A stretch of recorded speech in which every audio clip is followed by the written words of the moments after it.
sure. I think Yes, someone was here and ran away for a second.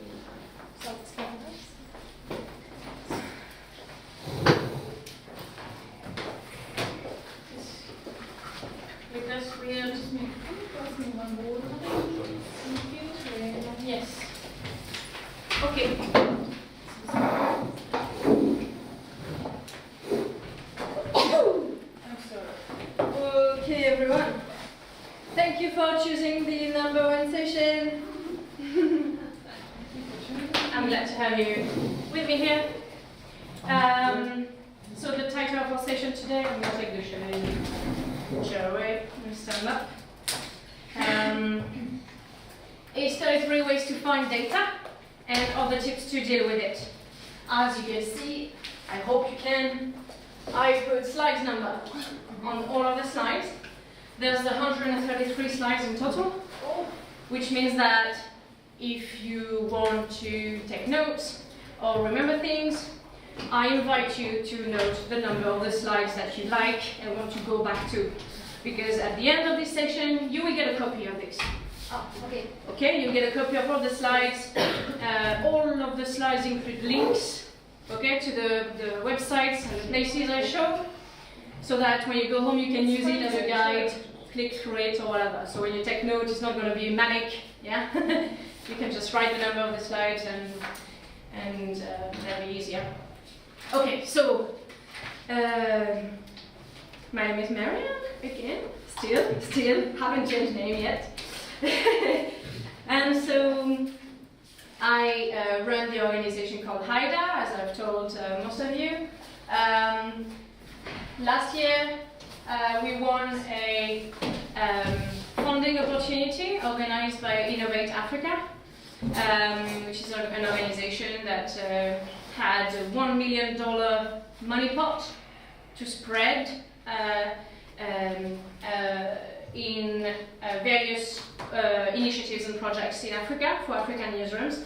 We came up with the idea of setting up a censored journalism toolkit for African newsrooms to help journalists in Africa do data-driven projects involving sensors. You know, those little technologies that capture data about pollution, quality of the air, traffic, stuff like that. Anyway, so we've won that, and since then we've been building that project alongside the other things that I've showed you earlier. So that's a bit of more background. I'd be happy to talk to you. If you have any questions about the stuff we do at HIDA, come to me at lunch and stuff, we can have a chat. Okay, what's this session about? The cat is there again. We'll show you 33 different ways to find data. I'll teach you some tricks and show you tools and tips on what to do once you've found the data. A recap of the things you're going to bring home that I've showed you in the teaser. No, speed geeking. You're going to go home with links with those free tools that help you collect data and more skills. The program of this session, we're going to talk about whistleblowing, about data portals, about open data websites, but also the national departments that are supposed to publish data on statistics, the freedom of information, we need to talk about that, advanced Google search to find data, because Google is your best friend in finding data sets, yes. I'll show you how. We can also use Twitter as a search engine, which is something people don't really know much about. I'll show you how to do that too. We look at places like Google Scholar and Google Public Data Explorer that are two websites that nobody really knows much about, but they are there and they are a great resource to find information and data sets. And then we're going to look at crowdsourcing, how to collect data, how to invite the public to help you collect data. We'll talk about scraping, how to get data from somewhere that is not the right format, whether it's on a website or on a document or even on a piece of paper. We're going to talk about understanding data, cleaning it. I'll tell you what it is, cleaning data. And we're going to talk about statistics, really basic statistics, to break the ice with the scary term and get you, I hope, interested in the topic. Okay, it's going to be fun. We're going to do a quiz. You know about this already. And now I'm going to explain to you the chocolate part, okay? Every time you see this on the screen, it means there's a chocolate to be won, or more than one. It depends how good you are. And yes, and so the people giving the right answers get chocolates, and this is the best chocolate ever. And they're wrapped nicely, so you can even keep them for later, as you wish. But first, let's get to know each other, right? We're not too many, so it means we can actually, say who we are, yeah? What's your name, and what you do, to break the ice in this let's get to know each other session. I'd like to know who in the room comes from an organization that is more than 30 editorial staff. Wow. Do you have more than 30 people in your organization? Yes? 1, 2? Okay. So then who comes from an organization with less than 30 people? Or the rest? Yeah. Good. Start up. Do we have developers, programmers, computer geeks, people who love machines? No? No. Okay. But you like robots? Yes. Okay. Okay. Okay. Do we have journalists, reporters, editors? Everybody else. Okay. Where are you all coming from? Moldova, Romania, Moldova? Yes? Estonia. Estonia. Okay, 2 points. Okay. France. So, maybe we should start with you. Can you tell us your name, your organization, and what you do there? Okay. Just very quickly. My name is Victoria. Hi. I work at the Center for Investigative Journalism here in Chisinau, Moldova.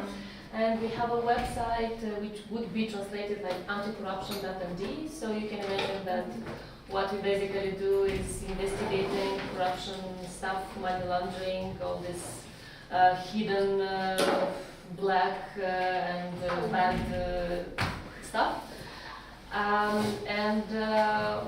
Yeah, we are a little, not a big team, but we do a lot of things. Very nice. Very nice. So I'm Jane. I'm actually a journalism graduate student, not student anymore. What I want to know is what's going to be exactly my field. Okay. Out of this, and I know I've done reporting, I've done editing, I've done, all the things that a beginner reporter should do. And I really want to know more so I can grow. Okay. Grow and choose. Cool. Okay, I'm Nicoleta. I'm based in Bucharest, in Romania. I'm working as a correspondent for Seniors. It's an agency, a press agency based in Sofia, in Bulgaria. Okay. It has correspondents all over Southeastern Europe. I'm the correspondent for Romania and Moldova. And in the last couple of years, I became interested in data journalism, and I want to show my employer what it can do and get him to give us time to study data and to use Great. it. Great. Yeah. Cool. Hi, my name is Lorna. I represent a think tank. It's not a news agency. Okay. But we are preparing a lot of reports on foreign policy.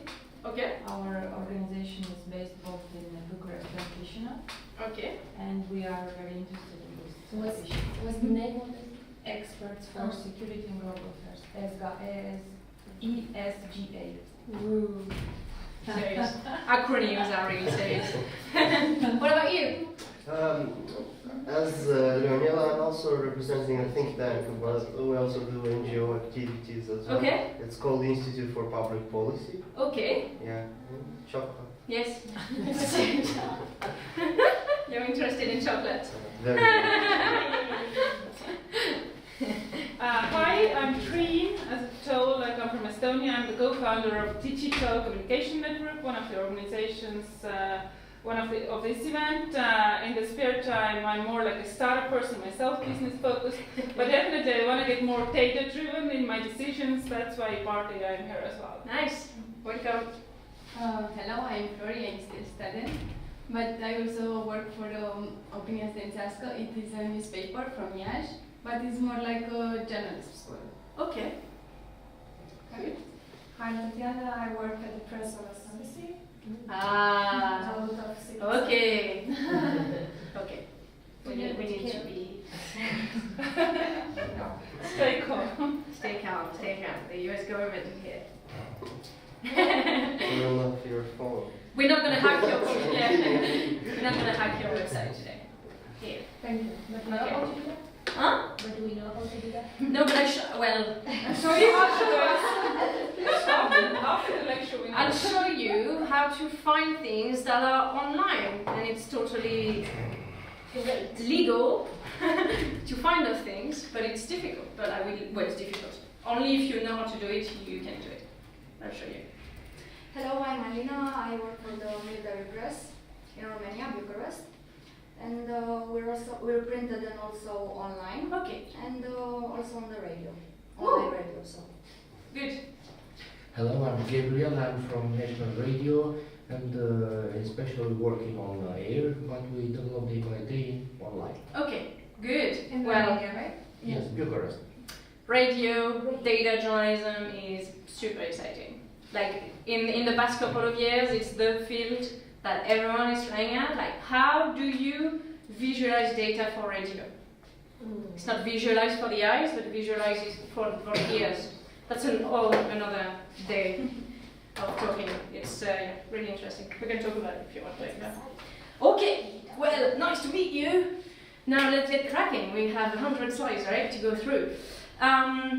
So, to the question, where do I get data? What are the answers?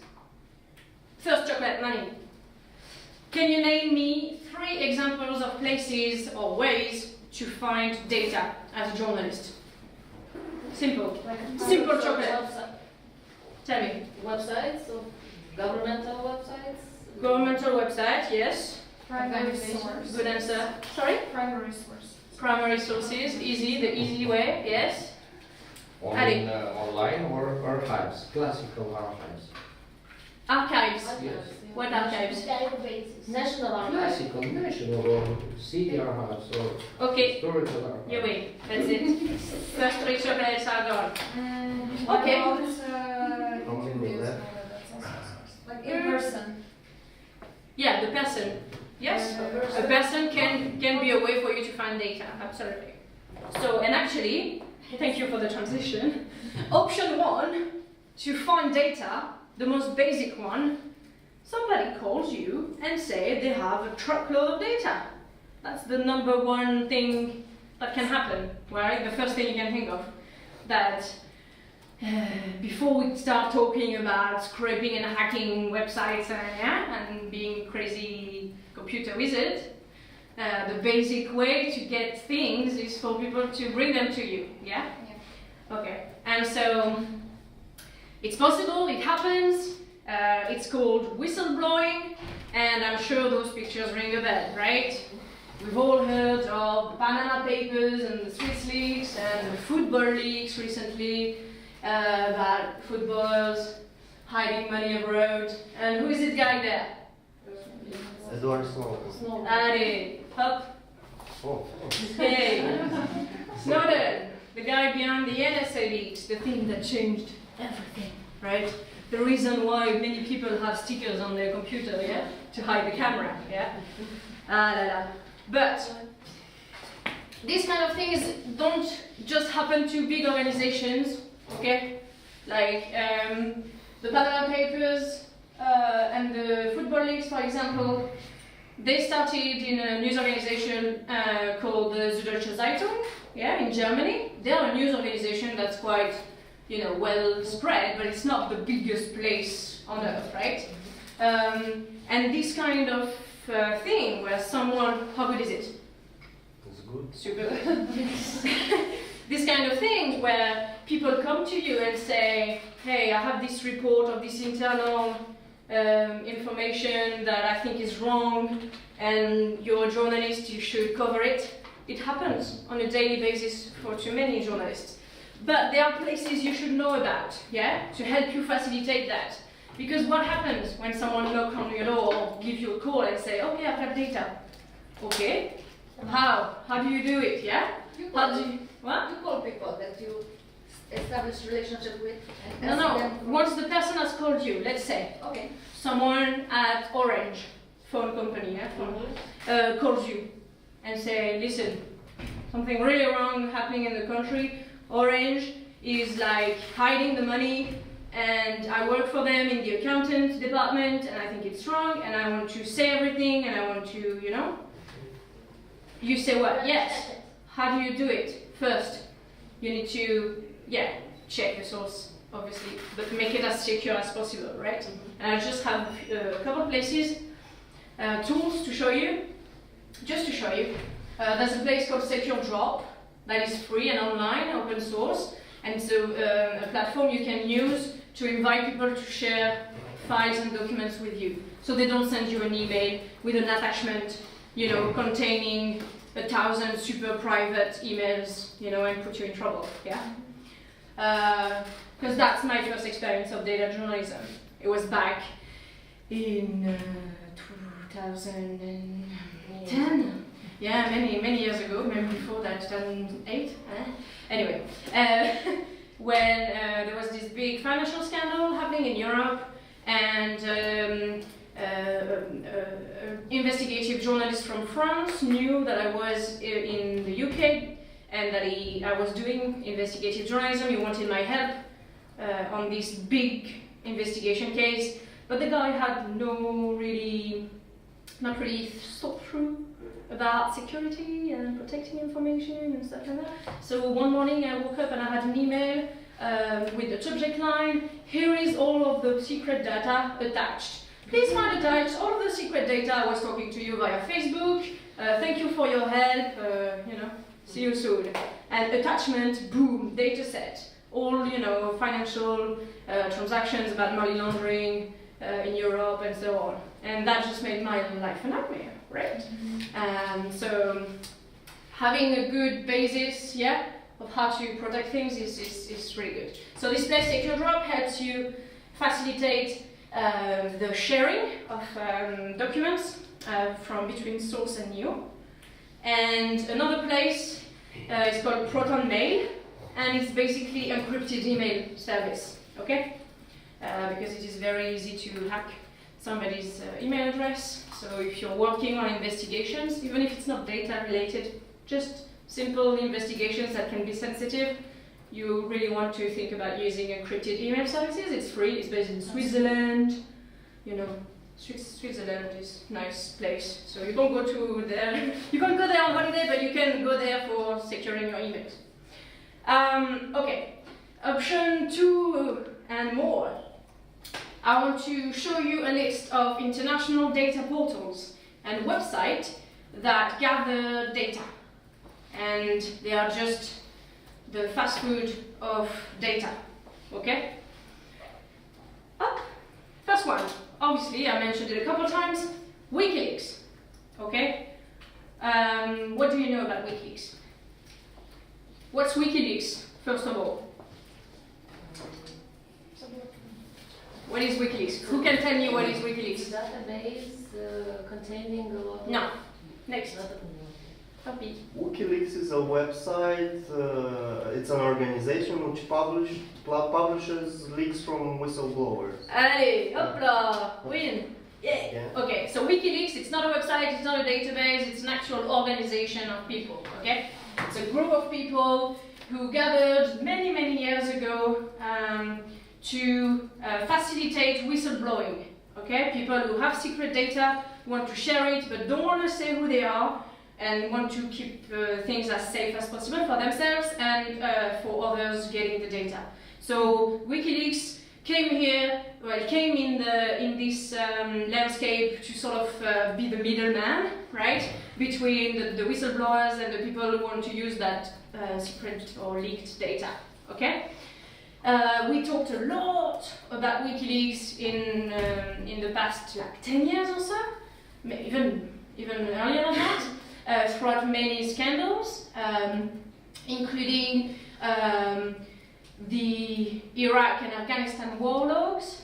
I don't know if you remember that, where somebody leaked information about all of those reports made by the US Army in Iraq and Afghanistan. Like every time the US Army does something in the country, they have to file, I've done this, I've done that today, okay, basic soldier stuff, okay? The thing is that that person, Bradley Manning, that is now Chelsea Manning, was going through all of this, and he saw a few things that were quite not right, like bombing of civilians, or killings of people that were not supposed to be killed, etc., and wrongdoing and the breach of international laws, etc. The guy thought that's not right, leaked all of it to WikiLeaks, and journalists got hold of it and wrote stories about it. Okay? There was many different scandals that were involving WikiLeaks, including Cablegate, US Embassy, with like millions of documents from the US embassies worldwide were leaked on WikiLeaks, so that you could know everything about diplomacy relationships between the US and all of the other countries where they have embassies, which was a bit. Is it somebody hacking or they just access? Because it's very secure times. It is very, well, supposedly very secure, but it's been leaked, so it depends from projects to projects. Like you have a list of leaks you see on the left. Some of them are hacked, and some of them are offered by whistleblowers, given by whistleblowers. So the thing is that it didn't stop there. Okay, when those kind of scandals happened, after a few weeks, in the newsroom you get tired of WikiLeaks, right? So after a month, 2 months talking about Cablegate, blah blah blah, people just got tired and they stopped reporting on it. But the thing, it doesn't mean that there was nothing more to be said. It just meant that the public was just tired of hearing about it. And there's still a lot of information to be found that hasn't been talked about in those leaks. And after Cablegate, after Syria leaks, more and more leaks are being published on WikiLeaks, and they are not always talked about because journalists don't often go to WikiLeaks, don't think that WikiLeaks is something that's updated all the time. They think it's an old thing. And actually, when you go there, you just type your name, or the name of your country, or the name of, I don't know, a politician, or a company, anything you're reporting on, you're most likely to find entries in WikiLeaks. And for example, I just took Moldova last night, and I've got 36,000, well, almost 37,000 results of documents on WikiLeaks mentioning Moldova. What is there to be found? I'm not sure that those 37,000 information are worth writing an article, but there must be a fraction of it that could be quite interesting. It's a matter of like searching, digging, and finding out. So I do invite you guys to check it out and play with it. Okay. Now data portals. There's a lot of talk about, there's so many open data websites in the world, where do I get them all, blah blah blah. Someone has sat down and thought about it, and they've created this website that's called dataportals.org. That is a website that gathers all of the data portals, most of them in the world. There's 524 at least on this website that are gathered, which is quite interesting, and it includes, obviously, probably the first one of the kind. I think that the US data portals was one of the first one to come out, and because of that, is now one of the most developed ones. Why am I showing you the US government's open data portal when we are in Eastern Europe? Because some of the data that is published in other countries can contain information about your country as well. And so when you're stuck and not finding something on your own data portal, try and look on another country's data portal that is very well developed and detailed, can actually get you the data you're looking for. It's just another country is publishing it rather than yours. Okay, it happens. So, okay, I'll show you the US, I'll show you the French, because I'm French, yes, oui. And I'll show you Eastern Europe a bit later. Because first, does anyone know about OpenCorporates? We use it a lot. You use it a lot. It's quite a useful website. It's an open database of companies worldwide. So it gathers information about every company that's created. That's like the baseline, is to have all of the information about who owns which company, where they're based, etc.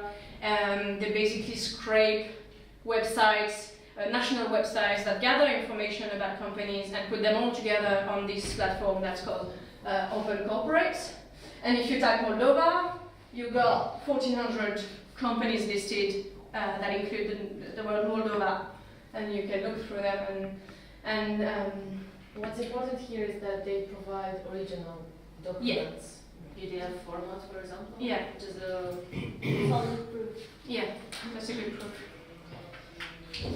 And for example, in Africa, when we tried and use this to find companies in Guinea, Guinea is not listed as a country on these OpenCorporates, but then you would look for like big companies in Africa, and they would end up having their HQ in Europe or in tax havens and stuff like that. So just that, we were like, what? So OpenCorporates can be a good way to find stories unexpectedly. The World Bank has a data portal, and it's very detailed, and it includes specific data on specific countries. So it's a great place to look at for statistics and stuff like GDP and pollution and human impact data. And they get you the data in some good formats as well. We will talk about format later, but they make it quite easy. So this is cool. Another place, option number 8, the UN data portal, that is very ugly, as you can see. Looks like we're in 2002 or I don't know, but still it contains some data and some about Moldova, which can be interesting. The funny thing about the UN is that they have multiple places where they publish data. For I don't know what reason, well, probably because each department just do their own thing and they don't talk much to each other, I don't know. But it's not centralized, which can be a bit off-putting sometimes. But I'll show you different examples later on. Option 9, WHO, right?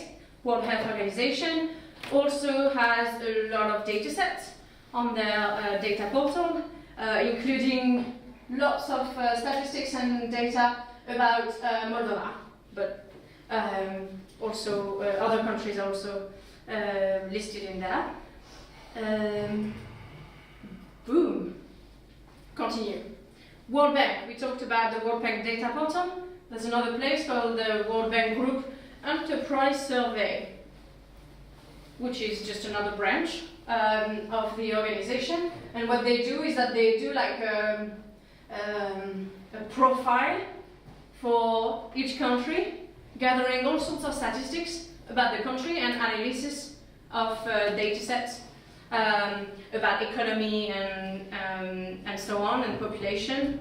So that's quite interesting to look at. UNICEF.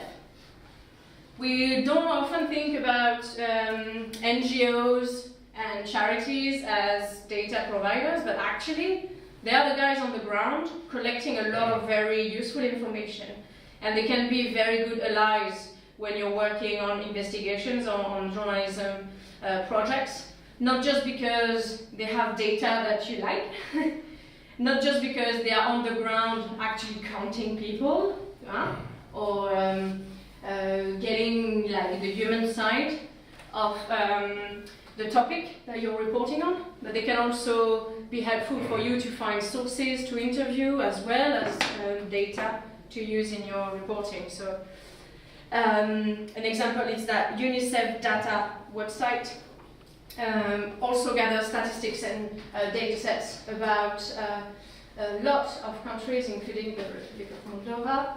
That's a link for you to check. Okay, who's heard of Global Forest Watch? No? Organization that collects data about deforestation worldwide.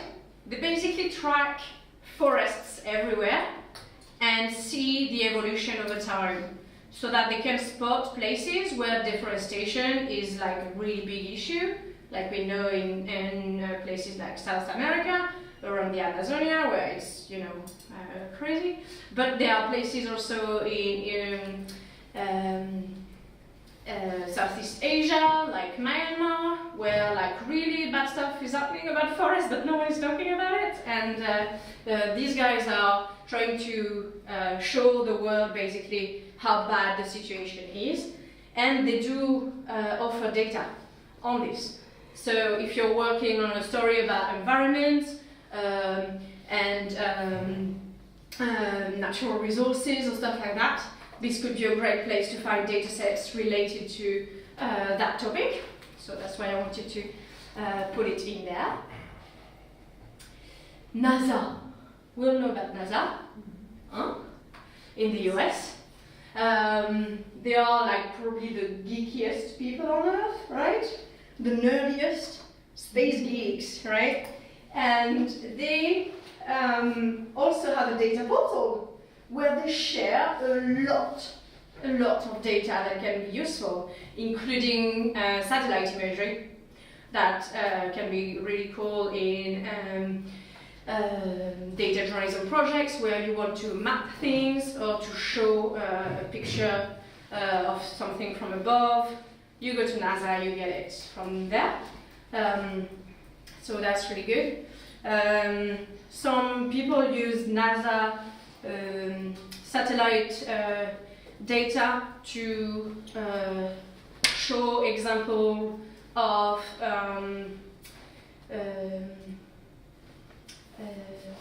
wrongdoing and corruption and stuff like that, where they just, you can pick a date to see something from above. Like, I want to show that some people are hiding some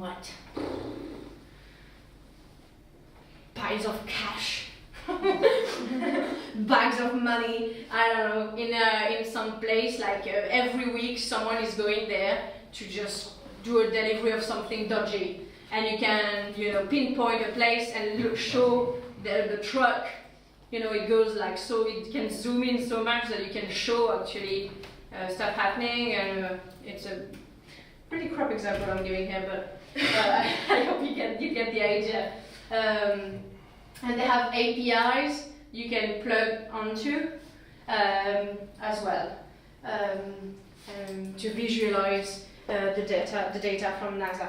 So sometimes when you work, you know, in your own little team on a story about Romania or Moldova, and you're like, oh, but when I go on the national website, there's no data about environment or anything. You feel like you're stuck, and actually, instead of just thinking national scale, think of those places that are international, gathering the data that you can use, right? It's not because it's NASA, it sounds scary and out of reach, right? And actually, they are the easiest people to get data from, right? Okay, option number 14. Do you know the UNHCR? Yes? Well, you know. Okay, it's the department of the UN that helps the refugees crisis. And so they have this portal that is called Operational Portal, Refugee Situation. So if you guys work on stories about migrants and refugees, this is a great place to keep an eye on, because they actually visualize the situation for you. It's not data, but it's like giving you a visual statement about how is everything right now. But they also have a search tool where you can go through documents and data sets that are behind the data visualization.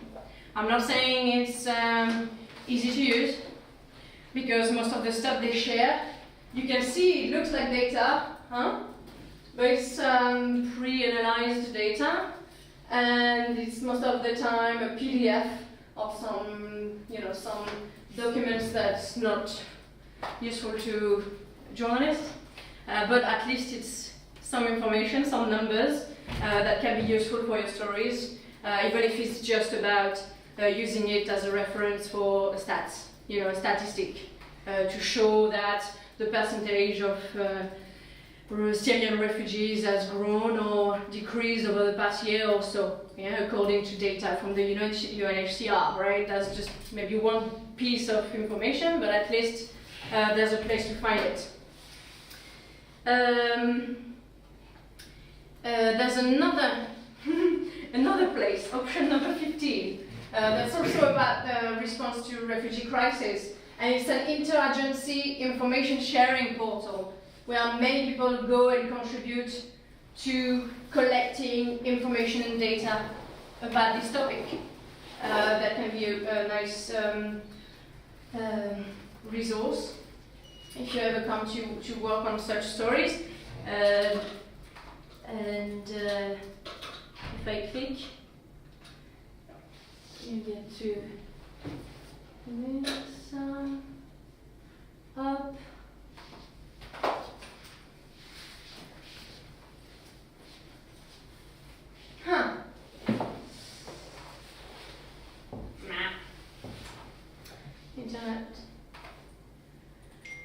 Internet. Well, it's working on my phone and not on.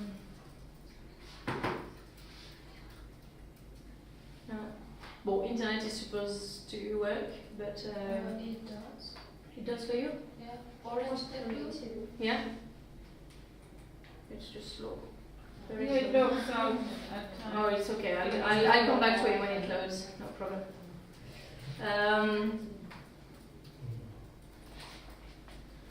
Up. And I'm going here. Okay.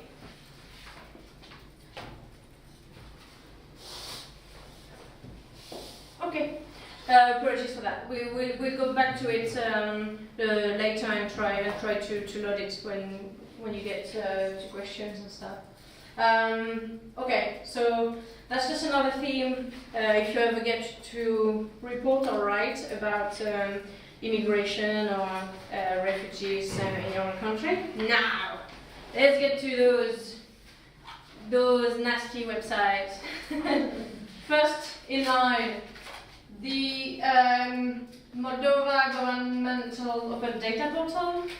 Have you guys ever come across that website before? Yeah. Yes? Yeah. Sometimes it works, sometimes it doesn't. It's like, inshallah, it works. No, well, we don't know.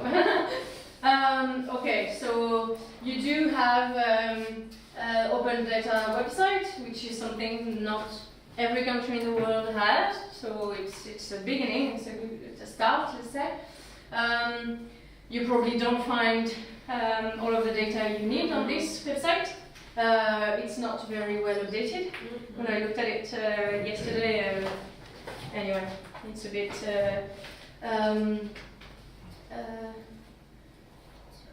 a lot of the content is old, but They provide what they yeah, what you request. want. No, they provide what's positive. And Yes, exactly. You know. You see data sets that are no use to journalists, basically. It's not. It's not Might nice be for me to say that useful. on tape, but It might be useful for background, for example. But yeah, that's It's Yes. kind of insubstantial yeah. yes, because usually investigations reports problems. yes, These are not problems. yes. Well, the second one is not that much better, but is the one for Romania. Okay, data.gov.ro, which has about 1,000 data sets. it says this one had just under.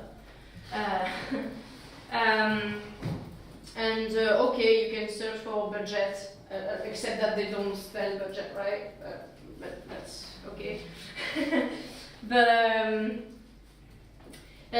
So you do have that platform to try and find probably just data sets about maybe spending or health or population, stuff like this. Then I found this from Ukraine. Do you guys know about this? What is that? This is called Cityscale, and it's a portal providing data on stuff like living conditions, housing costs, crime, ecology, stuff like that, with an interactive maps. And this is data on Ukraine, as you can see. I thought that was quite cool to have it visualized. It's not a government website. But it still gathers public data, right? Transport, crime, health, pollution, education, stuff like that. So that's quite cool. Do you know this? Yes. Yeah? CIS web info? What the no, seriously, I tried and used it yesterday, okay, preparing for this presentation, and I'm like, this is the less user-friendly website ever to give access to data. And they do it on purpose, I'm sure. I'm sure that they're scared of bots. So they're scared of people scraping the data using programming robots. So what they do is that every time you want to look for a company, you need to do this funky... That's for the free access. Yeah. We have... Yeah, but you need to pay. Yeah. And it's quite free. expensive. Like open data means free, yeah? Okay, so this is like a bit similar to the OpenCorporates, right? Kind of. They're trying to be the other way. All the companies? Yeah. So they gather data about companies. The free account is annoying because again you have to enter this code every time you do a search or every time you want to access the information. It's a bit blah. And I didn't say. And it gives you very basic information For free, yes. For free, and if you pay, If you 100 worshipper. you get almost all the information about the company, excepting the history. But I suspect that this information is already scraped by OpenCorporates. No? Can you not find it for free on OpenCorporates? Well, not all of it. Okay. Here are many details, for example, financial reports of the companies and some other stuff. We can't live without it, even if it's expensive. Yeah. For us. How much is it? It's 100 lei per document per company, and when you need the history of the company, then it's 240 lei per company. But we check a lot of companies because that is the ultimate, how to say? I mean, if you need the best proof, That's the source, yeah. Yeah, that's the thing. Can you make a contract with them and say to pay a fixed price? We put money on our account, for example, 2,000 lei, and then we use this money. And when they are done, we put another bunch of money. And yes, we have a contract with them. And as a freelancer, it's a bit more difficult because you're not a persona jurídica, so it's a bit more difficult. It's not super friendly, but thanks God they made a free access. It happened a year ago, not Okay. And at least somehow, at least you can check, and then just to be sure if there's worth paying for that or not, at least. Yeah. And so the reason why they put that code is because they're scared of people scraping their website. Yeah. Oui. Oh well. The Ministry of Internal Affairs of Ukraine has a whole section about data. and records, information records. That is quite cool if you work on something about Ukraine. That was a good, nice surprise. And actually the guys behind this project, got a lot of the data from this website.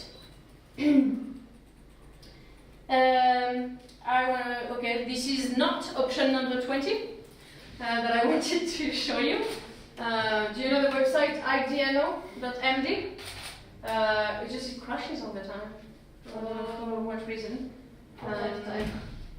Well, at least I've tried to get to it like for the past week or so, and every time I get there, I get the error technical message. So this is not going to be in my list because but it's good, you know why? Because they provide history of every company starting in 2014. Mm-hmm. So at least somehow you don't have to pay. Yeah, you don't have to pay when it's working. Usually so try and check it out. Okay. But the real option 20, the state registry of public acquisitions. That is like super updated all the time. So if you're in Romania, that could be useful to you or doing business stories or any stories involving a company or organization.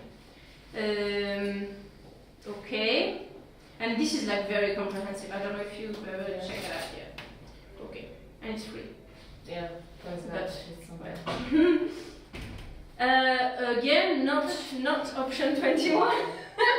This has been loading since last night. I know why, because they are undergoing a reform now, the institutions, and for a week or two, everything was. No, but seriously.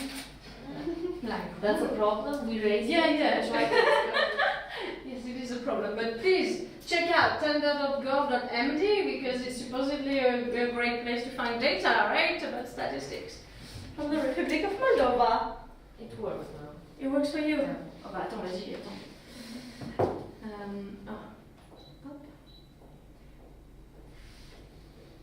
Ha! Yeah. And It's okay. They've heard me complaining about it, yeah? Can you see it? No. Okay. Yeah. Do you understand what's written? Yes, obviously, because it's your language, right? So, yeah, and because I do not understand this language, if you check you the know? second one, transparency, yes. And then you contracted the fourth one for this. Yeah. You can choose English. I'm not sure it works. So Okay. here's the database of contracts. Okay, and you can search by name. Name of the company, name of the public authority, the object of the tender, Dates, and some other. and so on. And they also provide information in different formats: Excel, CSV. Okay, Word. cool. There you go. Yay. Oh, that worked. That's good. Up. Well, so that's 34 ways to find data. Okay, next. I want to talk about freedom of information, right? That is important, and open data, because it's a topic that's a bit touchy, right? Either you're in a country where there's no freedom of information, so there's no discussion to have, right? You're not free to have information, so good luck. In places in Southeast Asia, there's no FOI law. So the journalists, they can't ask the government to give them data because there's no law that says they have the right to get the data. So that's difficult. Here in Eastern Europe, it's another side of difficult, right? Because the country has a law, has signed up to the open data programs, open government partnerships, but then they don't really respect what they are supposed to do, or they find ways to do it only to share stuff that are nice to them, and so that makes it very tricky for journalists. So the freedom of information is part of the Universal Declaration of Human Rights that dates back to 1948. It's actually defined as the freedom to seek, receive, and impart information and ideas through any media and regardless of frontiers. It's received a very big response in the past few years, including with the Open Government Partnership Initiative, right? There's this place that's called the Global Open Data Index, done by Open Knowledge International, that just shows a ranking, right, of how good countries are doing at open data. So, question: can someone guess the rank of Romania on the Global Open Data Index? From 1 to 100. What's the ranking of Romania? somewhere in between. 48. I need I would numbers. say 48. 48? How much did you say? 50. 50? Yeah. You? You're very pessimistic, huh? Allez, number. Everyone gives a number. That's a clue. 35? Yeah. Okay. 20. You know what? Take a sticky note, write a number between 0 and 100. Quickly. Yeah, just take one quickly. Way too bad if there's not 100 take of one. us. Okay, I was just trying to. Sorry? Way too bad there's not 100 Ah, of us. yes. Someone would, yeah, have to win, but no. A number between 0 and 100, whatever. The rank. So 1 is the best and 100 is the worst. No, it's just the Yeah, ranking. right. It could be all of the countries in the world, I don't know. But No, but the what's ranking, the top is number 1. the top is number 1, the worst Oh, is got it. 100, if you like. I would be like, Sunt acolo.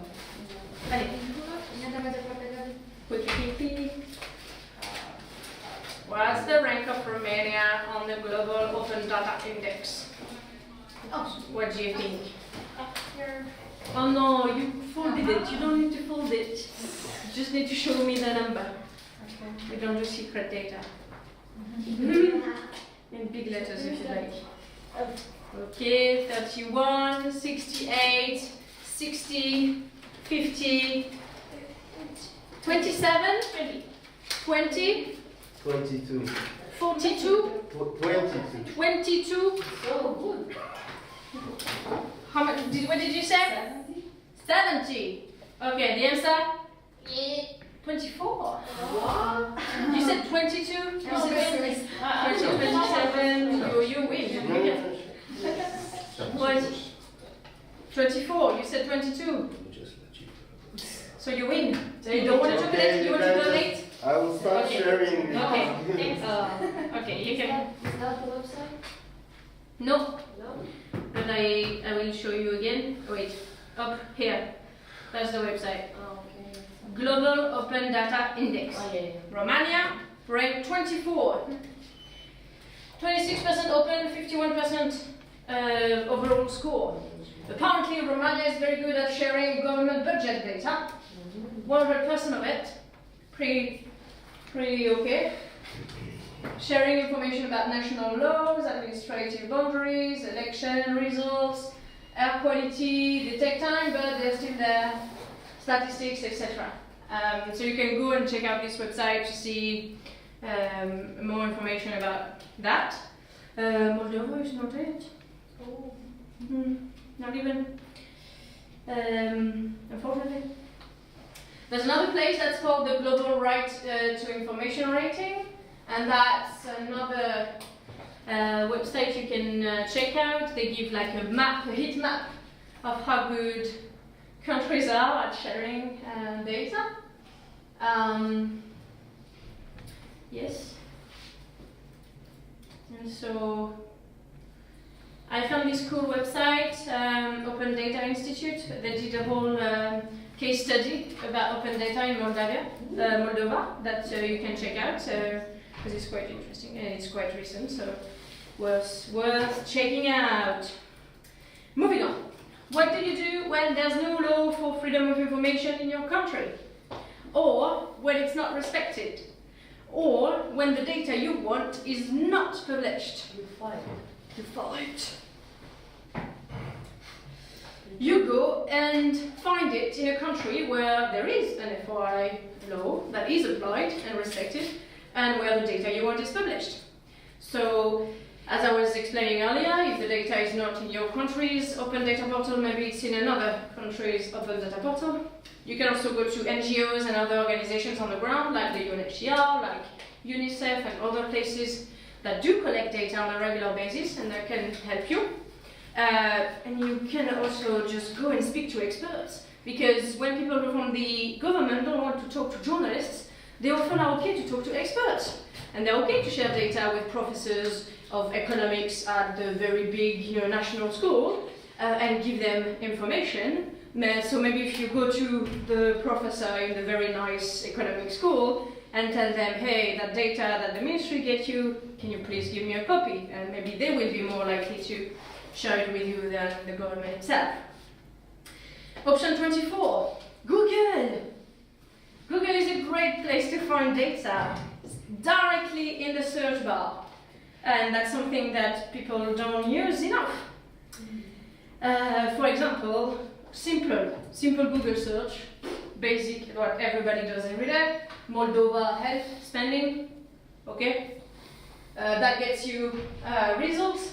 What I'm interested in is seeing the URLs of the websites, that do produce those results. I can see World Bank, I can see World Health Organization, stuff that I've showed you earlier, right? I can also see this example at the bottom that I didn't see before, the globaleconomy.com. What the schmuck is that?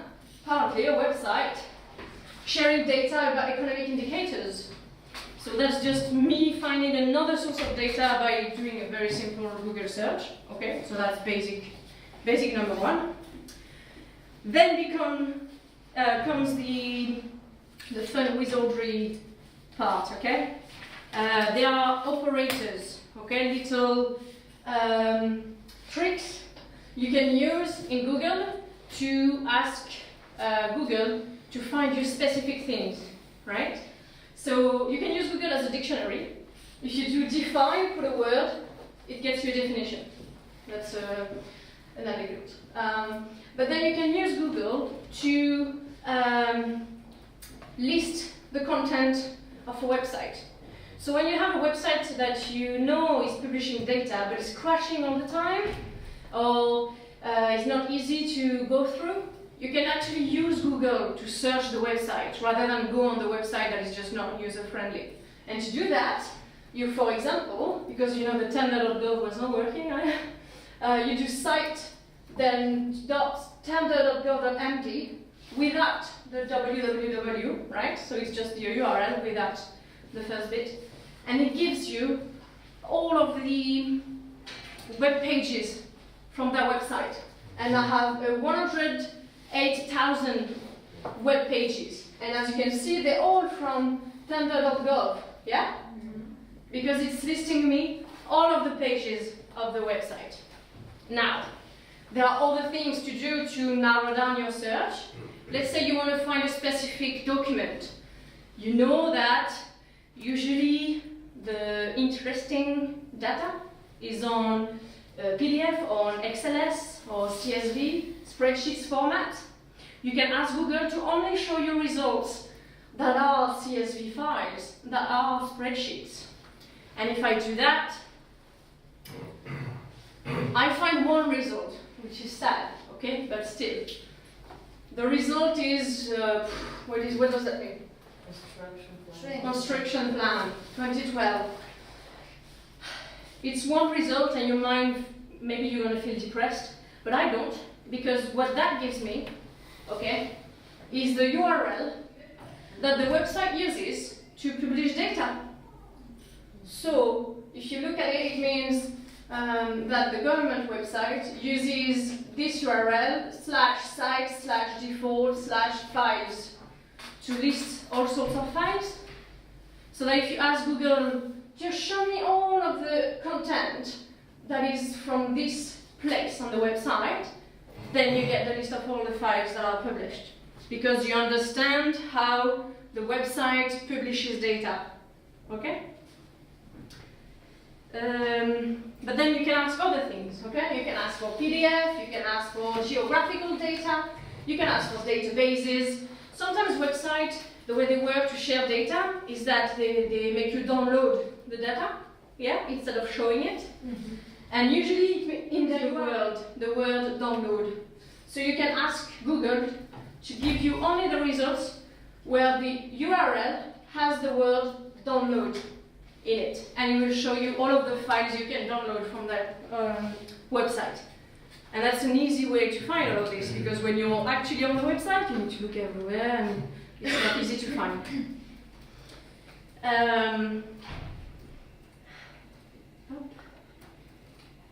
You can find people, look through LinkedIn, look through for pictures, look on Facebook, find posts on Facebook using the same kind of operators.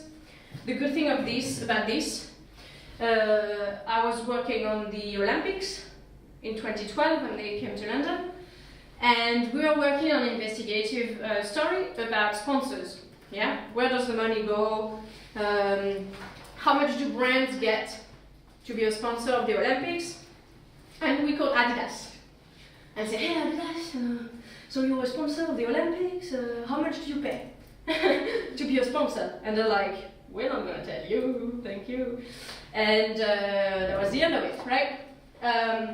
No, because we went on, did some research online, and at the end I found the URL by which the organization publishes press releases. Okay? A lot of companies, especially the big ones, they like to publish press releases online. It's usually a PDF, it's usually very boring, but it's very easy to call a company and say, hey, can you send me the online version of your press release? Because I didn't quite get it, and I'd like to report on it. They're going to be so happy to say, yes, of course, here's the link. And what did we learn about this just earlier? When someone gives you a URL, they are actually giving you a map to their data. They are telling you where and how they publish data on their website.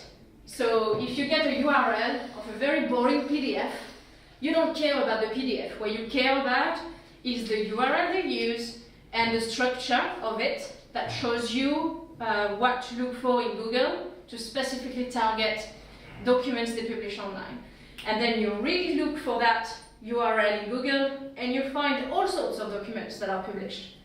And they are not just press releases. Most of the time there are all sorts of internal documents published there. People just don't realize that they're openly available for people who understand how URL work, right?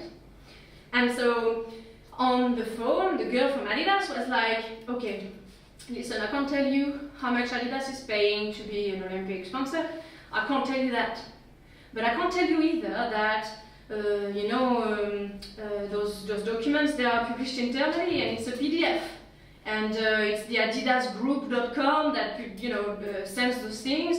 And I'm not from that department, so I can't help you. Sorry, the document that is called Adidas partnership, blah blah blah. It's not something we can share with the press. Bye bye, thank you. And I was like, what the fuck? What was she talking about? Like talking in weird coding language? And actually, what I realized is that she basically told me exactly where to find the information. And the data has been taken down since then, obviously, because they found out that we found it. But all we had to do is to find the company website, so not the window shopping website where you buy Adidas shoes, okay? But the actual company website, the group, Adidas Group website. You have that URL, you find a PDF, and you get lots of contracts documents. And I want to show you this, but if I do that, then we're not going to be able to see the rest. But I can show you, you know what, I'm going to keep that as a teaser. And if you want me to show you secret documents during the break, I will happily show you secret documents about any companies you want. Not just Adidas. Okay, we've done that.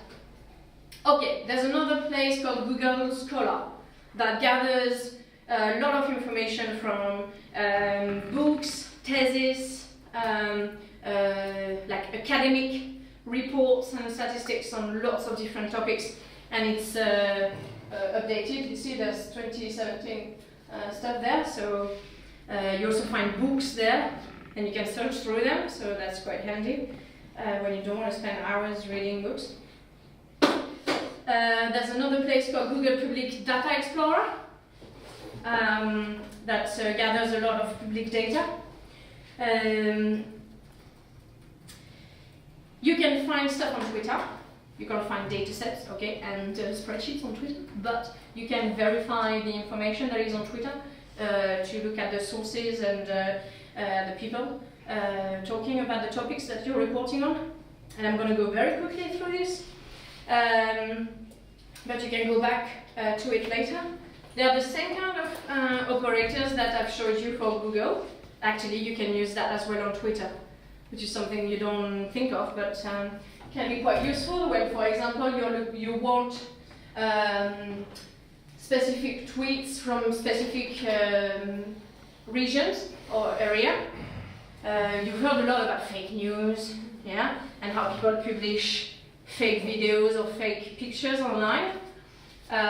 This kind of searches on Twitter helps you sort of verify the data, because you can narrow down the search of Twitter to a specific place, and by writing near Chisinau within 10 miles, I'm asking Twitter to show me all of the tweets that were published within 10 miles of, how do you say? Chisinau. Say that again? Chisinau. Right. What do you mean by from? As the user? Okay, so that's another thing. From, yeah, it's the user you can identify, so that Twitter shows you all of the tweets from that user, so you don't have to scroll down, you know. If I want like a general picture, I don't have to specify. No, you don't have to specify. You can go as granular as you want or as general as you want. But you can also look for keywords, you can look for specific dates, and they give you, you can go back in time on Twitter. So that's quite handy. I invite you to check that out. And those are more operators you can have as a cheat sheet, if you like, to look at Twitter. Okay. Very quickly, it's not because we like Google that we should not look at other places, okay? Because Bing and Yahoo search, they have different algorithms, right, than Google to bring you results. So when you've gone through the entire Google results pages, there's still hope, because the other search engine may bring you pages that were not listed in Google, okay? So if you're in lack of data, maybe you can find stuff on other search engines. Do the operators work on those engines? No. I don't have any experience on that. The Wayback Machine is a website that helps you go back in time. There are countries that are very cheeky and who publish data because they have to, because they have a law for freedom of information, but they found a really tricky way to do it, which is that they publish important, valuable data at 1 in the morning, and because the law doesn't say how long the data needs to be published for, they just take it off at 1:05 in the morning. So they publish the data, they respect the law, there's nothing we can say about it, but the problem is that they publish it for 5 minutes during the night when no one looks at the website, and then it's gone, right? And that's an example from Argentina, where the government does that kind of stuff, and journalists found out about it, and what they did in that, they started scraping the website every night at 1 in the morning to try and get the data when it's there, Okay, but anyway, there's a website called Wayback Machine that helps you go back in time, find places and web pages that used to exist and that have been taken down. Web pages that have been taken down? Yes. Or files? No, web pages and websites. It helps you look at websites the way they were back in time. Okay. So that's the example of a BBC website, for example, and they have a copy of the website since 1966. Moving on. You can collect the data yourself when you don't find it anywhere else. And a lot of people have tried and succeeded. And that specifically works when you're trying to find information that get people talking. Yeah. And during the Guardian did a crowdsourcing project. That's how you call it when you get when you collect the data yourself. Is that they ask people how much they paid for tickets of the Olympics, and they get them to express their opinion about the price of the Olympic tickets and how difficult it was to get some, right?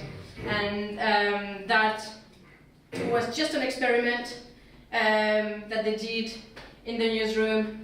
And in the space of 24 hours, they had thousands of answers because people were so upset about Olympic tickets that they just wanted to rant at the Olympics and say how unhappy they were with it. But that enabled the Guardian to collect data that wasn't available.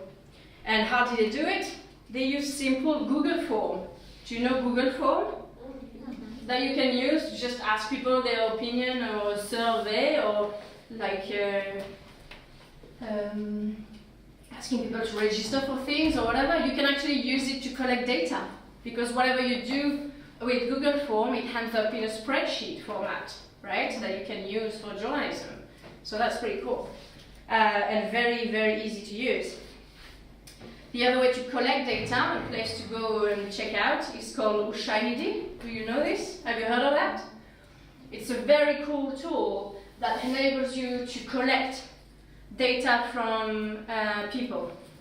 And they can use their smartphone, they can text you information, and that will collect everything on a database and help you visualize things and inform the public. You should go check it out because they do some really cool stuff, especially when disasters happen, which is bad, but earthquakes and social unrest and stuff like that. These kind of projects are really cool because they get the population to say where is danger, where something happened, where did you see a crime happening, where, etc. So check it out. But it's also used for election monitoring. Yes, absolutely. Yes, yes. And in the US it was used a lot for the US election monitoring. Now, let's talk about scraping. I can see that we're almost running out of time. This is crazy. When the data is there, but not in the right format. And in some countries, that's the data you get. Okay, that's this big pile of paper. You want the data? Here is the data. Poof, paper. Thank you very much. How do you go about that? I want to show you very quickly how to scrape data. And you're like, it's not possible, look, we just have like 0 minutes left, yeah? But still, I'm going to show you, it's very quick and so easy. The best place to practice this are websites that are in HTML, meaning quite basic structured websites like Wikipedia, best example, HTML website. I've picked the 2018 FIFA World Cup qualifications for the Moldova national team. Okay, let's say that you're writing an article about this, and that you can see tables there.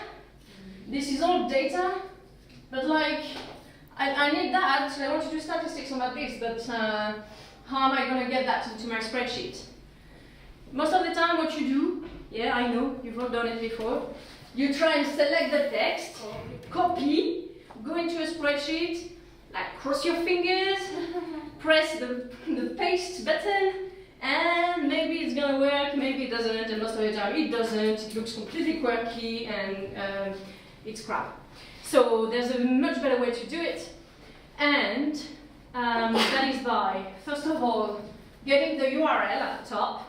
If you have Google Sheets on your computer, you can do it at the same time as I'm doing it, because it will actually take just a minute. And so, if I select the URL, I just go into my spreadsheet. That's a spreadsheet. Okay. And Google Sheet is actually a very cool tool to scrape data easily without any programming skills, because it gives you hints on, I don't know. No, sabotage. That's okay, this one I don't need. I just need this one. Okay, so what you need to say to Google Sheets is just talk to him like a robot, okay? Because it is a robot connected to the internet. So I'm going to my first cell at the top and I put equal. And what I want to do is import data from somewhere else. So I tell him import. And you see there's a few options coming up already. So it says, hey, so you want to import something, what is it? Is it XML? Is it data? Is it feed, HTML, range? Here, because I'm talking about HTML, I'm clicking on HTML. And you see, poof, it fills it up automatically, okay? And Google is telling me, okay, so you want to import HTML, scrape some HTML data. What you need to give me so I can do it is the URL, the kind of query, and the index. What does that mean? Well, Google is also telling you what it means, because it gives you an example, right? It says, for example, this Wikipedia page, you put the URL like this, you tell me you want a table, and you tell me you want the table number 4. And the way computer robots work is that they don't start counting at 1, like everyone, 1, 2, 3. They start counting at 0. So they count 0, 1, 2, 3. So if on a page you have 2 tables and you want the second one, you need to tell the robot, I want the table 1, because it's the second, in their way of counting. They are weird, they are robots. So I put my URL into quotation mark, virgule, comma. I say I want a table, okay? Yes, another comma, and I say I want table number 6. And I close the parenthesis, because that's the end of my request. And I press enter.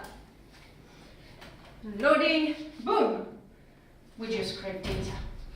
Congratulations, everyone. That's how you do it. And this works on many, many different websites. And wait a second. Yes. This is a reminder of the formula if you ever want to do it again some other time. And you see how easy that is? And that saves so much time to so many journalists out there. Okay. Yes, thank you. Okay, I said 10-minute challenge, but actually we don't have time. But if someone comes to me with an HTML table they manage to scrape, they get chocolate. If you found a table and manage to scrape it now, you get to win. You've done it? No. Okay. Do we all know this kind of files? Yeah? We hate PDFs. Okay. We hate it because it's just not workable. But can someone tell me what PDF stands for?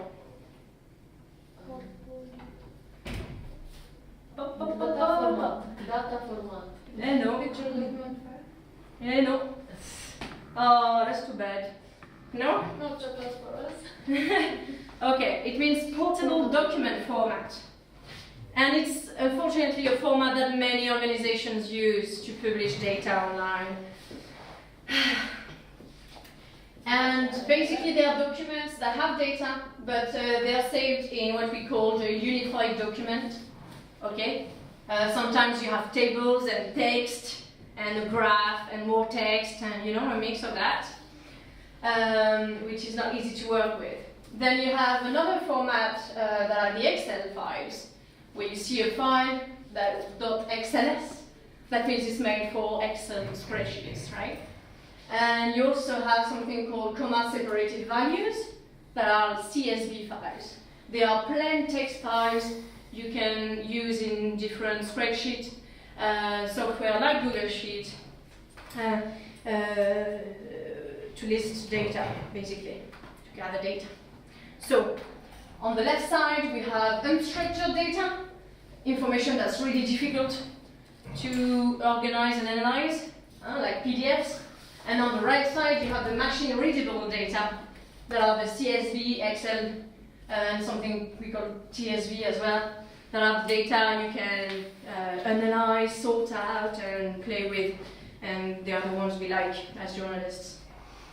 This is a graph to explain exactly what I just said. You see about the pictures and the data and the tables are computer generated. Okay, this has been done on a computer and then export as PDF, which is the worst thing that people do, but they do it. And then you have the PDFs that are actually scanned of a document. Yeah, that was paper. They scan it and they make it a PDF. That is the worst because it's an image. So you can't even select something on it, right? But there's still hope when you have data in that form, because I'm going to show you some ways to extract data from PDF, even if we just are running out of time down here. As we just looked before, copy and pasting doesn't work most of the time, and in those documents where it's a scan table, yeah, or a scan list of data, you can't even select copy paste. But there are tools online you can look at that help you get data from PDF. And the one that I'm going to show you is called Tabula. Tabula.nerdpower.org. It's a free tool you can use to magically scrape data from a document, even if it's been scanned. And we've used that a lot in Southeast Asia and in Africa, where they actually get a pile of paper that they have to scan and then scrape. And a lot of people before Tabula existed had to manually re-enter the data into a spreadsheet. Like a lot of people are doing this, huh? You get a report, you get it in PDF, you can't do anything with it, so some people retype it all in spreadsheet, which is bonkers, right? So this tool is for Windows, Mac, and it's free and it's very, very easy to use, so I invite you to look at it. The basic of how it works is that you need to have the document on your computer, saved in your documents or something, and open it with Tabula, and seriously just click on the table and it will extract it as a CSV file, a spreadsheet. Okay, hooray! We've got data and no time to analyze it, which is sad. What should I do? Should I just go through it until we get kicked off? Yeah, yes? I'm interested Good. to learn. Okay, once you finally manage to get the data, you need to understand it, right? We are almost finished, don't worry too much. I've put together a list of questions you really need to ask yourself when you found data, before you start doing anything with it, okay? For example, where does that data come from, right? Who is recording it? Or why has it been collected, okay? That will enable you to identify how comprehensive or how subjective the data can be, okay? An example is, you get data about the favorite mobile phone operators of Moldova. So you have lots of data saying all kind of section of the population, so who likes which operator more, yeah? Like maybe it's a data set of dividing the regions of Moldova and which operator is favorite in all of those regions, or maybe it breaks it down by age. Okay, do young people like Orange? Do young other old people like another operator, etc.? And you're like, hey, yeah, that's good data. But then you look at it and say, okay, so where is it coming from? Oh, actually, it was compiled by Orange on a survey that was done in music festivals over the summer. And you're like, hold on a sec. This is just not representative, right? Because first, it's subjective. It's been collected by the one of the operators concerned, so I can't use that as like an objective source of data. Second, it was collected at music festivals during the summer. Like how first of all, sorry? How representative? Yeah, how representative is it? Is it just about the favorite operators of people going to festivals, right? And then what kind of state are you in a festival? To answer a survey from Orange that is offering you free, phones or free USB sticks if you answer their survey. Of course you're gonna say, I love Orange, yeah? Okay, so these kind of things, if you don't ask the question, you may end up writing an article that's completely subjective and that gives credits to a company just because they've done this kind of stuff. So you need to be careful. So that's why those questions are there. And you can use that as a guide when you find the data. Another important point on what to do when you find the data is that just like your dirty pens, data can only be used if you clean it, right? Do never use data in the state it's given to you, because there will always be mistakes, there will always be typing mistakes, or duplicates, lines, or mistakes, like complete random mistakes in the data sets, things that don't make sense. So you need to use your common sense when you get data to look at it and say, listen, all of the prices of mobile phones in these data sets are between $50 and $600, but there's one mobile phone that's like $6 million. Like, that's weird. Yeah, someone probably just typed the wrong number, okay? So don't use the data as it is, because it's just gonna give you crazy graphs, yeah? So you need to clean the data before you use it. And it's simple when it's a small data set, right? And you can just go through it and identify where something sounds wrong. If it sounds wrong, it's probably wrong. But when it's big data sets, bigger ones, there's a tool that's called OpenRefine that is super helpful in identifying those mistakes, identifying duplicates, typing mistakes, all sorts of things, and helping you clean your data before you can use it. And that can make a huge difference, because when you have a data set that is like 1,000 lines long, there can be lots of duplicates you can't identify with the eye. I showed you a lot of portals over there earlier that were in English on screen, but actually are foreign portals, right? They were from Romania and Moldova. The reason why I had them in English is because I used the Google Translate extension on Chrome, which seems such a small detail, but actually it can save you, because if you don't speak the language, how the hell are you supposed to know your way through those websites publishing data? Well, you can use Chrome extension that translates everything. Even if it's not perfect translation, it's still a good starting point. There's a guide by Quartz that is pretty cool, and these slides are like quotes from it. It's called the Quartz Guide to Bad Data, and it basically gives you guidelines on what to do or what not to do when you work with data. And it's really fun document that tells you, for example, you need to back up your data, keep a copy of it, make sure your team knows how you modify the data. Next. Okay, don't worry, I'm not going to scare you off too much about statistics. I just want to say that it's very easy to do it wrong. And can someone tell me the difference between data and statistics? Statistics is the interpretation of data. Thank you. Hopla.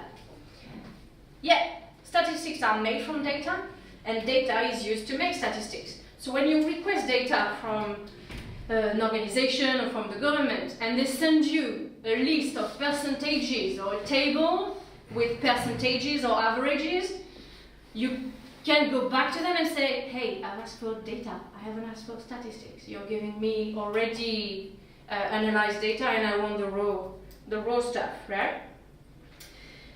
So that's where I explained that. There's a good example I use all the time. There was an article on the Daily Mail, big headline. On average, 1 in every 15 Europeans is totally illiterate. And like, 1 in 15 illiterate? Like, oh, they're all very stupid. But actually, when you look at it, where is that data coming from? What is this? Who gathered this? Well, actually, among the 500 million Europeans, 36 don't know how to read. So this is true, that 1 in 15 Europeans is totally illiterate. But also, as an aside, 36 million are also under the age of 7. So of course they can't read, right? That's why it's very important to look at what is the data, how is it collected, yeah? Because then you end up with those articles that are just stupid, yeah? Telling people the wrong information, okay? So, the last point is about means, median, and mode. Do we know those 3 things? Yes? Not everyone. Okay, can someone tell me the difference between a mean, a median, and a mode? So median is the number that is right in the middle. Doesn't matter of the numbers. Okay. Mean is the average when you divide by the data sets. Okay. And what is The mode. the mode is the average, but when you divide. Yeah. So no, but the most frequent number. Yeah. Somebody Oh they no! want the chocolate. Oh no! I crashed with the chocolate. I don't want to eat chocolate. So. Okay, so the mean is what we usually call the average. The median is the value in the middle of your sample, and the mode is the value that comes up most often. In French, it's very easy to remember because in French, fashion is called mode, you know? And when you say, oh, it's fashionable, in French we say, oh, c'est à la mode, because many people have the same, yeah? So put into practice, average is what you usually do when you add up all of the results and divide by the number of values. That's the very easy one. The median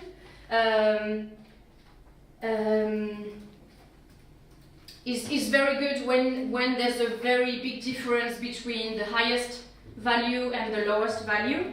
The best way to show you is with an example.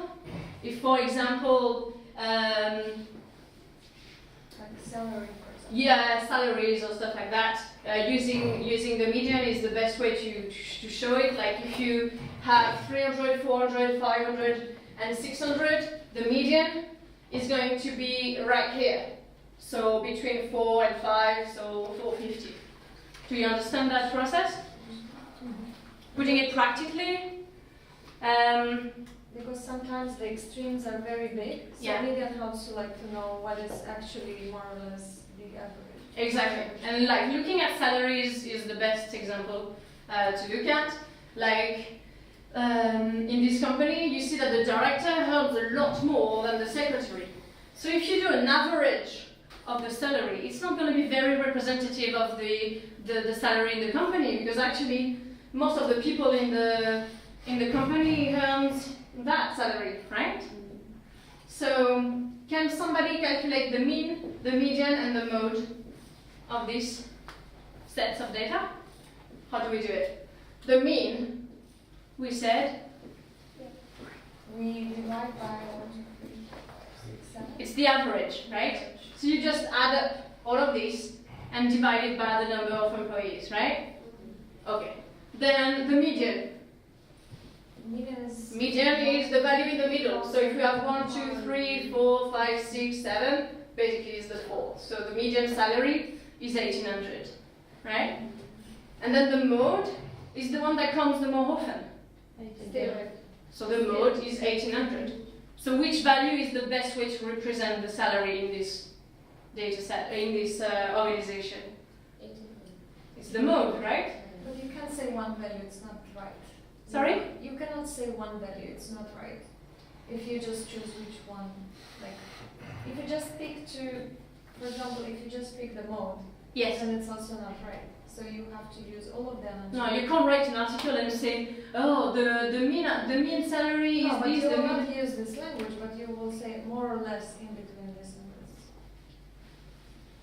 You know? Because it's also your kind of cheating data if you just use the mode or. But it depends what's the information you want to bring forward. But if you want to say if you want to give an idea of how much people usually earn in this company, the best way to find out is to pick the mode, because the most people in that company earn 1,800 euros. Yeah.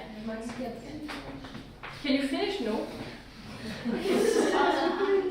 Okay, I'm almost finished. Well, no, I have stuff to show more. What do I do? I give it to you? Yeah. Yes? Oh, it was fun. It was fun. Okay. Well. Thank you. I will give it to you. Yeah. Oh. Yay. There you have it. Yes. It's good. Well, what's left is still some nice resources for you to look at stuff. So, for example, I give you links to how to do more stats for journalists and how to be on top of your statistics and percentages and stuff like that. The only thing we're missing is stuff about the data journalism awards, you know? And that's very easy to find online. And this is more information about it. That's it. Thank you, everyone. Sorry we're late. No, thank you.